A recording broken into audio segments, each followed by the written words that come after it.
So, hi, John. Thanks so much for being here today. So, first, can you please introduce yourself and share a bit about your background and experience as an actuary? Yeah, V, thanks. I'm very honored to be on your show. I've been listening to it for a while. So yeah, I had great my actuarial career has been amazing. I'm doing something a little bit different now, but I still am an actuary, right? But yeah, definitely had a great career. I specialized on the health side, but as most people know that are on the health side, it's very different depending on the area that you're in. And I kind of jumped around in a lot of those areas throughout my career. I was, an appointed actuary on the reserving side.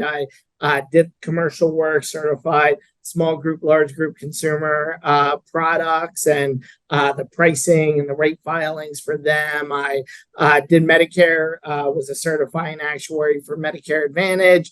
And I was a chief operating officer of a stop loss plan. So I kind of worked in a lot of different capacities on the health side. It's been a lot of fun. I really enjoyed my career. I think the thing that really is different about my career versus other actuaries is I started managing people and teams very early in my career. I was fortunate to start at a smaller company, and really I had a lot of excitement and a lot of motivation to kind of move forward. And I got to start managing people at a early age, a couple years out of school, and being on senior teams and interacting out with clients and customers a lot at very early in my career. So I think that kind of sets me a little bit apart from the traditional actuarial journey. And really, I think that's coming full circle to the role I'm at today.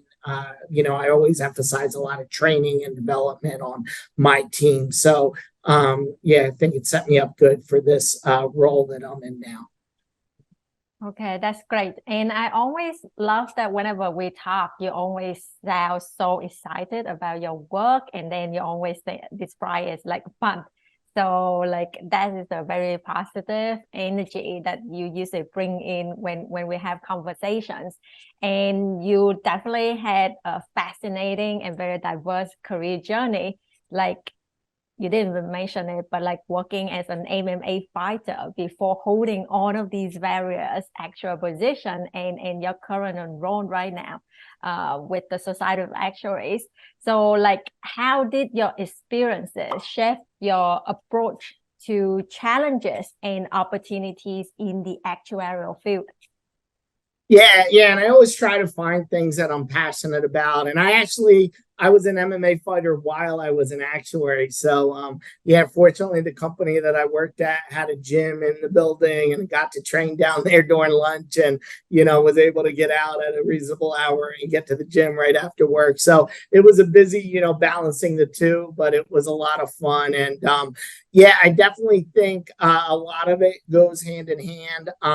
I grew up playing a lot of different sports. I was very bad at most sports, right? I ended up being good at wrestling. I kind of gravitated towards that sport, and I got a scholarship for college. And just being a part of teams growing up, and had a lot of coaches that really had an influence on me and my life and my career, not just on the mat. And definitely helped me see how they took an approach to training athletes. I kind of think it's very similar to training a department and training a team, and getting everybody on board with one mission, and trying to develop people. Like I see people that work for me as analysts. It's really cool to see now a lot of them moving into positions, manager, director, VP. And I really kind of it's kind of a long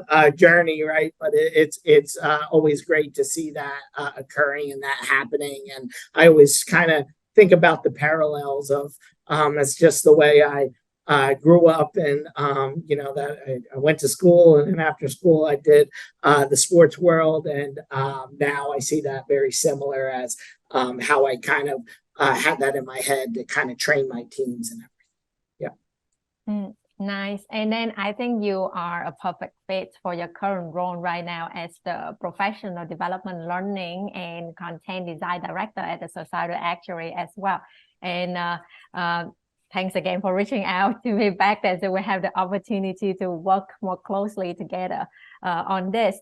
So can you describe a little bit more about your role, especially maybe what are your key responsibilities and objectives in this position? Yeah. So it's very cool, and the someone at the society reached out to me that they were developing this new position, and it kind of hit my passion. I kind of, like I said, I'm passionate about training people and developing people, and I really felt like that's what I enjoyed about my jobs. The most.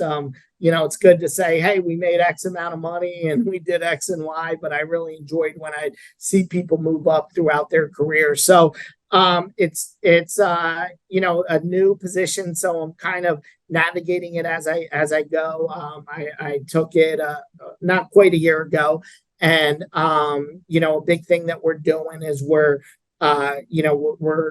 looking at how the professional development is done. And I always am a big fan of going to the meetings. I'm going to Impact pretty soon. There's a lot of great sessions there. And kind of how do we change that a little bit to satisfy everybody? There's a lot of different forms. You got the big in-person meetings. Now you got virtual meetings, right? And I think that there's room for all of that in every profession, and we're trying to adapt to that environment and find ways to make sure that we're producing the best professional development out there. As you said, I reached out to you to kind of jump on board in my council, if you will. That was one of the first things that I did, was I developed what's known as the Professional Development Curriculum and Content Creation Council. So somebody that I don't want to do things all what John wants to do, right? I kind of got people to talk to and bounce ideas off of. So you've been a great person to have on that team, and definitely was just scrolling LinkedIn, and we didn't know each other back then. And I'm trying to think about how do I get people from all different backgrounds and different experiences is what I wanted to bring to that team. And I saw your videos. I'm like, oh, this is exactly what we need. So we're doing some really cool stuff. We're creating some very dynamic short form video content. I think that's, similar to your videos. I kind of watch them a lot and learn a lot from them. I think people are gravitating towards that short form video content, 10 to 15 minutes videos, 5-minute videos. So we're starting to create that, which is very, very cool to kind of see that process unfold, and from start to finish, to figure out how to create these videos and everything else. It's a very fun experience and a good ride that I feel like we're the profession's on. Mm-hmm. Definitely. Yeah, I'm also passionate about development as well. So very glad to be able to connect. And maybe we can talk a little bit more about the learning videos that you have been creating, right? So how do you think it will evolve and support the learning needs for the actuary in today's dynamic environment? Yeah, definitely. So I'll go a little bit about that process. First was I had to find some video editors, and looked at, we have 2 great video editors that we found and started working with. We did 2 filming sessions. They were both 2-day sessions, and kind of was like the SOA goes Hollywood. We had a good video production with the green screen and everything else. I'm going to get you on soon. I know we were trying to make the timing work, but I know you had, the days that we scheduled them. You had other commitments. So, but we flew in some top speakers. It's for me, I talk about the team. It's getting the best people together, and that's what makes the best product at the end. So really, we got some very great dynamic speakers, and we flew them into Chicago. And then we brought a top-notch video editor in. We actually worked with two different editors that were both stellar. And we had some of the speakers. There were some of the top speakers in the industry. They wrote out scripts, and then I speak a lot. A lot of times, I write my stuff out, and I just kind of wing it and go to the session. But what we did was we had people on the team actually review those scripts, and myself included, and a couple other people on the team would go through each scripts, and it was good to see the involvement from the initial draft to the final product, and then it got back to the speaker, and then they some stuff they didn't take, some they took, and then we filmed the videos, and then we went to the post-editing side, where we put in some good bells and whistles to make them more engaging. So there's a lot of good B-roll in there, some graphs into the video, some just other scenes that kind of went with, where it wasn't just someone talking for 15 minutes. They had more dynamic illustrations and videos in the background. So they came out really awesome. They're going to be on our recording library subscription product pretty soon, within the next month or two. They're going to be on up on that recording library product, and I'm really excited to see that happen. We started out with 3 subject areas. We did influence, long-term care, and Medicare. They were the first 3 that we did.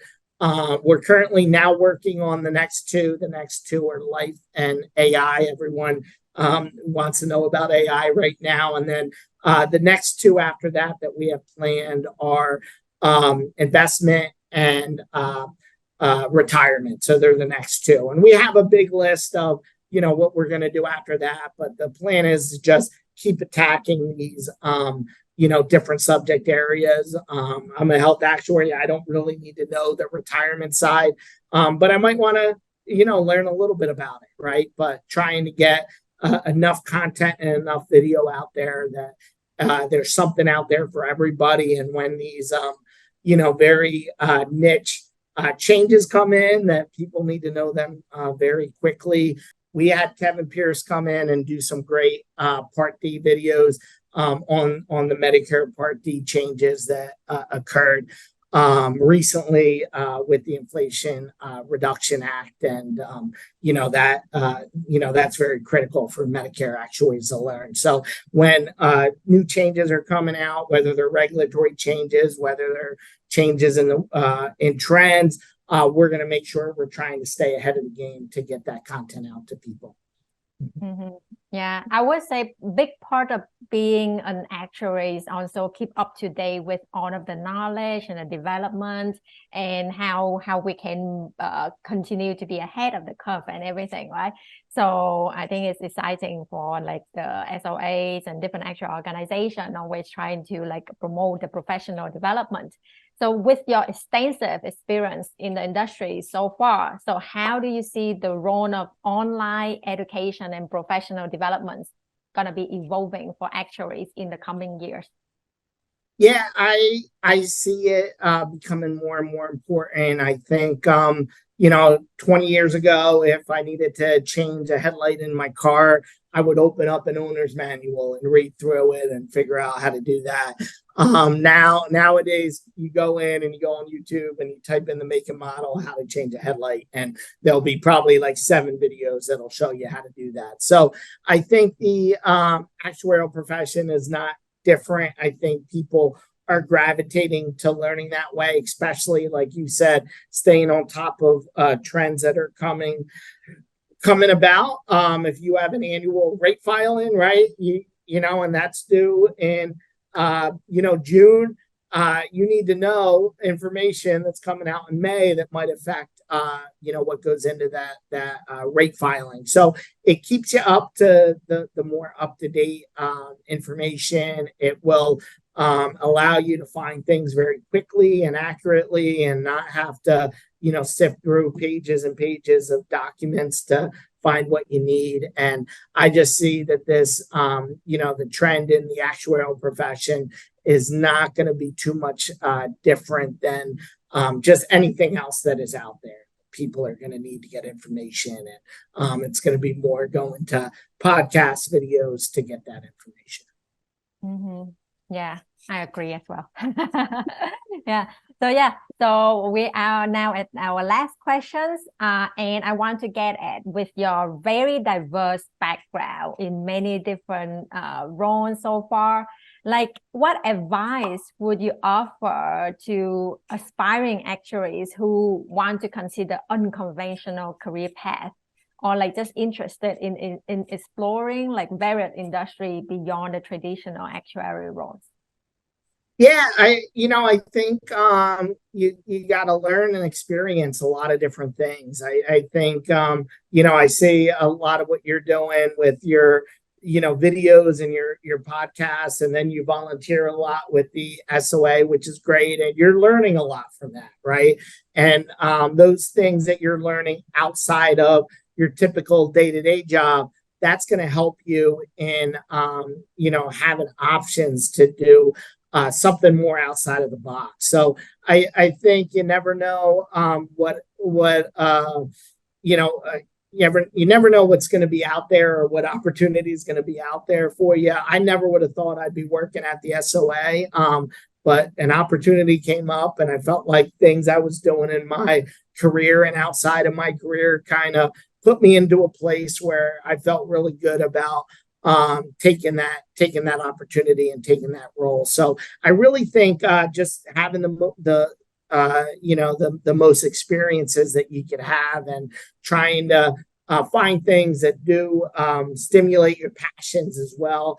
I think that those skills are going to help you down the road to get things that are more non-traditional. Also, I'll give a shameless plug for some of the SOA content that's out there.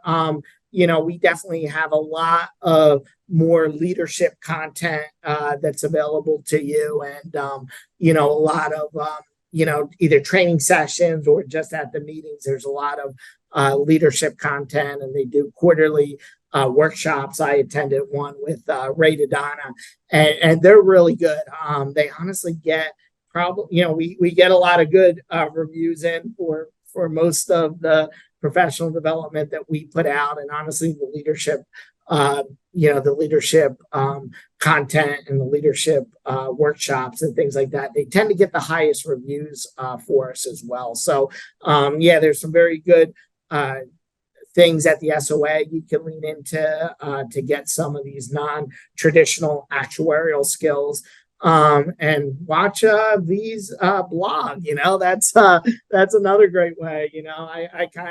I always walk my dog, and you're one of the podcasts that I kind of listen to. I throw it on my phone, put my ear pods in, and walk my dog and listen to a 10-15 minute video. So so those are some good tips to try to make sure that you have as many options as possible in your career, and you can do things where you really leverage a lot of the actuarial skill sets that you learn. But if you have those other skills that kind of round them out, that really will give you a lot of opportunity. Yeah, thank you, John. And thank you for listening to my video and podcast as well. Yeah, I totally like how you're saying that, like, just try on different experiences, right? Especially, like, as you say, stimulate the passion, because by trying out different things, maybe you will find the passions that you're really into and make your life is more fun and exciting. Yeah. Thanks again for being here today and share all of the exciting updates at the SOA. And I'm sure we're all gonna look forward to seeing more of these videos and for the professional development of the entire actuarial community. Excellent. Yeah, thanks a lot, V. I definitely appreciate you having me on, and I'm very excited about it. Yeah, thank you, John.